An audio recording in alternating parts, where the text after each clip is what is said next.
कौन हल्ला कर रहा है? हल्ला नहीं करिए। इस समय लाभकारी जैसा मिला कि बिहार के मुख्यमंत्री के नेतृत्व में 2 दर्जन राज्य और केंद्रीय मंत्री यहां पर चंडेश चौक पर कार्यक्रम करने का काम किया था। जो हमको प्राप्त वीडियो है, मैंने देखा कि भाजपा का हेलीकॉप्टर रैली और राष्ट्रीय जनता दल का ट्रैक्टर रैली में कोई अंतर नहीं था। इससे जाहिर है कि भारतीय जनता पार्टी के और पूरा एनडीए का कुनबा जुटने के बाद भी क्या लोकप्रियता है। 1000-2000 तो राष्ट्रीय जनता दल के समर्थक किसी चौराहे पर खड़ा हो जाते हैं और छाती तान कर खड़ा होते हैं। देश और राज्य की सत्ता के सामने झुकने वाले लोग यहाँ कभी नहीं रहे, ना ही सत्ता के पीछे चलने वाले लोग। पिछले 19 साल से हम विपक्ष में हैं, फिर भी हम जीतते हैं, क्योंकि जीतने वाले जितना काम करते हैं उससे 4 गुना ज्यादा हम विपक्ष में रहकर काम करते हैं। और जिस दिन हमारी सत्ता थी लालू प्रसाद जी के राज में, तो हमने सबसे ज्यादा काम करके दिखाया भी था। इस सरगाह की पावन धरती चंडेश चौक हमेशा से ही प्रगतिशील विचार के समाजवादियों का गढ़ रहा है। यहाँ कभी भी धर्म और जाति की राजनीति कभी नहीं हो पाया, और जो लोग किए वो हमेशा मुंह का खाने का काम किया। मुझे याद है जिस शौचालय घोटाला की बात कर रहे हैं तेजीत जी, इसकी चर्चा यही पौंडा इसी चौक से किया था, जिसके आधार पे यहाँ के गुंडों ने झगड़ा करने का काम किया। लेकिन वो आज कहाँ है राजनीति में? राजनीति के बियाबान में जा चुके लोग, और कहा भी गया है कि चोर चोरी से जाएगा, हेरा फेरी से नहीं जाएगा। हराया हम लोगों ने, इस इलाके के लोगों ने हराया बेईमान आदमी को। तो अपने दामाद और भतीजों के जरिए जो सरकारी डीएसपी थे, उनके जरिए पूरा एक रैकेट गया से लेकर के कैमूर तक चलाने का काम किया, जिसको भारत सरकार की ही सीबीआई पकड़ने का काम किया। फिर भी लोग कह रहे हैं कि अगर भ्रष्टाचार का कोई आरोप साबित हो जाएगा तो संन्यास ले लेंगे। संन्यास अगर लेना होता तो आप कभी नहीं कहते कि मेरा अंतिम चुनाव है। भाई, अंतिम चुनाव क्या होता? ये बिहार विधानसभा कोई कब्रगाह और शमशान है कि जो अंतिम यात्रा पे आ जाइएगा। अंतिम यात्रा तो जमानिया का गंगा घाट होता है बक्सर का।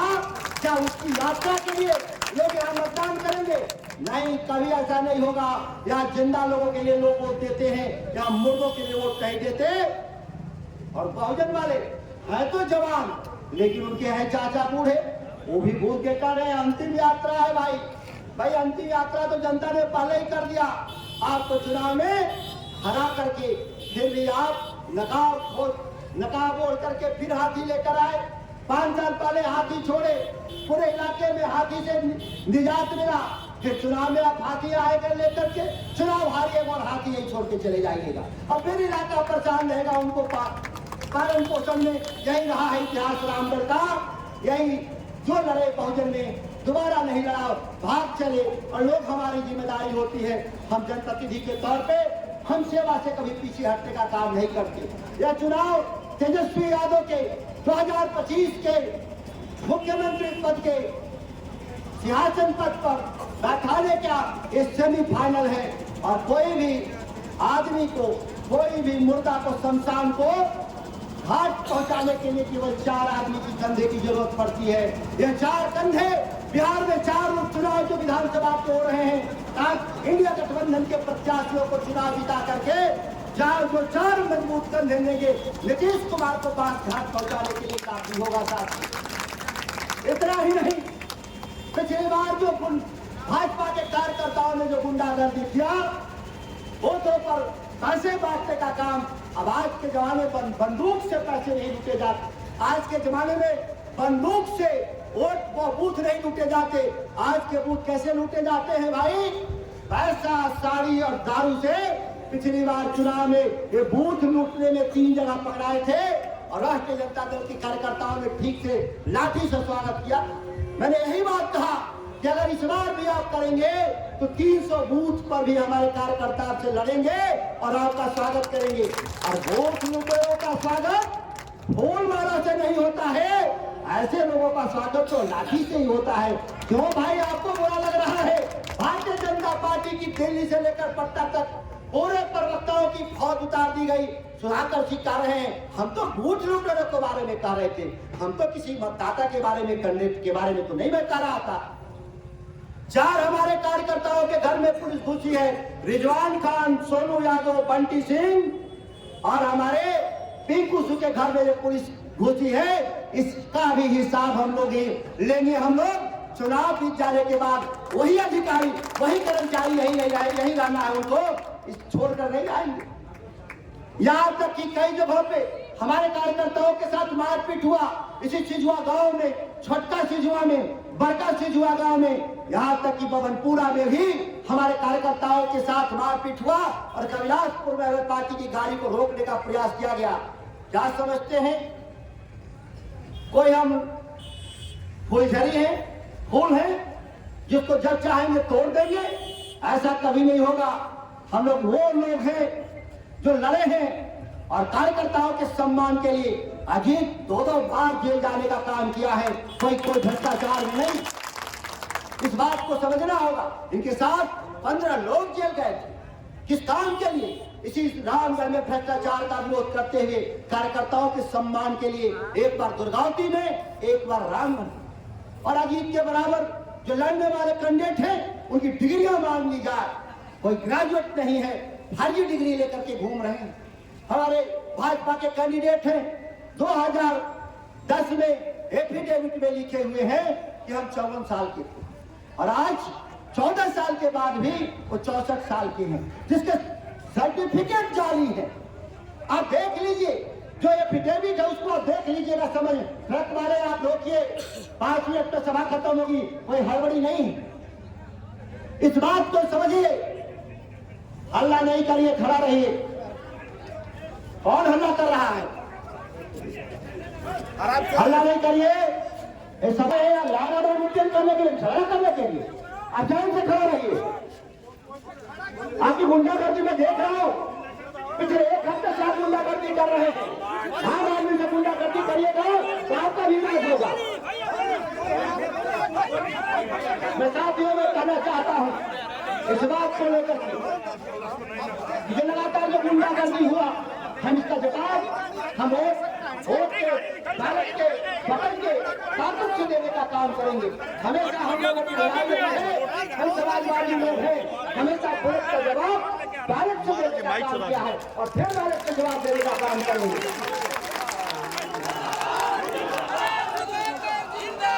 जो हमारे करहर लाइन से जो पानी आता है, जो सोन का सूखा होता जून में पड़ रहा है, जुलाई में पड़ रहा है, हमारी खेती पीछे चली जा रही है। राज्य के मुख्यमंत्री आए थे, कदवा जलाशय परियोजना अगर बना दिए होते लोग तो क्या हमारा इन नहरों में सूखा पड़ता या पानी बंदी होता? नहीं। आज तक इतने 19 साल के सरकार में वहां आज तक शिलान्यास भी करने का काम नहीं किए और इस मन से गंगा में पानी लाने के लिए शपथ खा रहे थे लोग। उन लोगों के मुंह में दही जमा हुआ था। कहना चाहिए था कि सोन नदी को हम डैम बना करके पानी लाने का मांग करते हैं, तब ये बात समझ जाता कि सरना और 84 के प्रति प्रेम है। केवल और केवल एक झांसा देने का काम करने वाले लोग हैं, इस बात को याद रखिएगा। यार दर्जनों मंत्री घूम रहे हैं। मैं एक बात पूछना चाहता हूं, यार घूमने वाले लोगों से, क्या जगदानंद सिंह का शासन था तो भ्रष्टाचार घटा था कि नहीं? भ्रष्टाचार जब घटा था और जब भाजपा के 2 मंत्री बनाए गए, इनके राज्य में भ्रष्टाचार बढ़ा है कि घटा है? जब भ्रष्टाचार बढ़ा है तो नीतीश कुमार कैमूर के लूटने के लिए आप मंत्री बनाते हैं, कैमूर के विकास के लिए नहीं। ऐसे लोगों को भी हम लोग सही समय पर सबक सिखाने का काम करेंगे। इस बात को भाजपा वाले याद कर ले कि आपने जो लूटा है, इस सारी लूट का हिसाब होगा। और ये बालू वाला जो मंत्री, श्रम मंत्री कहते हैं संतोष सिंह, 550 करोड़ का बालू का घोटाला किया। ये किसने कहा? बिहार की सरकार नहीं, ये भारत की सरकार ने कहा। अपने ही पार्टी के मंत्री को 550 करोड़ के घोटाले में इसके 3 भाई जेल जाने के कगार पर हैं। अमित सिंह, आलोक सिंह, 2 बहुएं हैं, मैं उनका नाम नहीं लूंगा। वो कागज है, दस्तावेज है मेरे पास, वह गाड़ी में रखा रहता है। ऐसे लोग क्या इलाके के विकास की बात करेंगे? यहाँ पे दाखिल खारिज के तो छोड़िए, यहाँ परिमार्जन तो छोड़िए, यहाँ कागज का जब जाते हैं अंचल में मुंह देखने के लिए, मेरे कागज का फोटो लेने के लिए, उसके लिए भी घूस देना पड़ता है। नीतीश कुमार, जब आपसे कागज नहीं मिल सकता किसानों के लिए, तो आप किस काम के मुख्यमंत्री हैं? बिहार की जनता हिसाब चाहती है। सर्वे के नाम पे जो गुंडागर्दी हो रहा है, किसानों से अवैध वसूली हो रहा है, जो गरीब लोग हैं जिनके कागज फट गए हैं, उसका कौन ड्यूटी है? कानून कहता है कि सरकार कागज देगी। हमारे पास नहीं है तो दखल के आधार पर सरकारें कागज देंगी, लेकिन कहां मिल रहा? जब आप एक कागज नहीं दे सकते, किसानों को एक कागज का टुकड़ा नहीं दे सकते, तो आपको कोई नैतिक अधिकार अगर है, जो राजस्व मंत्री दिलीप जायसवाल जो भाजपा के प्रदेश अध्यक्ष भी हैं, कोई अधिकार नहीं बनता है वोट मांगने का। और आप वोट मांगने आते हैं गली गली घूम करके, जनता आपका नोटिस नहीं लेती। मैं रामगढ़ बाजार में बैठा था, व्यवसायियों से पूछा कि इस बाजार से कितने साइरन रोज बच रहे हैं? कहा कि भैया सैकड़ों साइरन बज रहा है आते जाते, जैसे लग रहा है कि कोई समस्या खड़ा गया हो, क्या हो। कोई समस्या नहीं। समस्या रामगढ़ के जनप्रतिनिधि हम जब भी बनते हैं, बिहार विधानसभा हिलता है। इसी भय से लोग चाहते हैं कि रामगढ़ से राष्ट्रीय जनता दल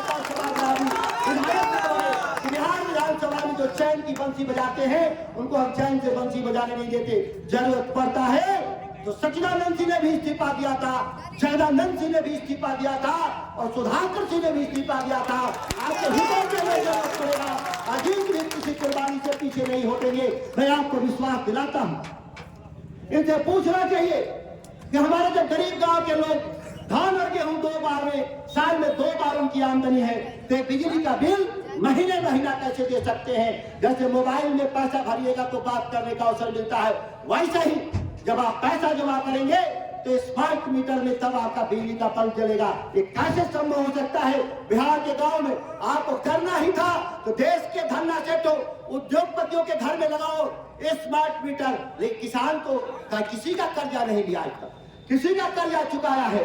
इस देश में 16 लाख करोड़ लोग देश के धन्ना सेठों ने बैंक का लूट करके चले गए। इस देश का किसान एक भी पैसा नहीं लूटने का काम किया, आना पाई चुकता हम लोग करने का काम करते हैं। हम देश को भोजन, सस्ता भोजन खिलाने का काम करते हैं। हम उन लोगों में नहीं है कि अवसर में आपदा ढूंढते हैं। ये जब भी अवसर आता है, देश के धन्ना सेठ वो अपनी महंगे चीजों को महंगा करने का काम करते हैं। वही किसान उनको हमेशा सस्ता देने का काम करता है। यही देश की अर्थव्यवस्था का रीढ़ है। मैं आए हुए सभी लोगों का अभिनंदन करते हुए, स्वागत करते हुए, कल 11 बजे रामगढ़ के कॉलेज के ग्राउंड में आदरणीय तेजस्वी यादव, मुकेश साहनी, दीपांकर भट्टाचार्य के भाषण सुनने के लिए लाखों की संख्या में आने का काम करेंगे। इन्हीं अपील के साथ मैं अपनी बात को समाप्त करता हूं। जय हिंद, जय राष्ट्रीय जनता दल, जय इंडिया गठबंधन। बहुत बहुत धन्यवाद।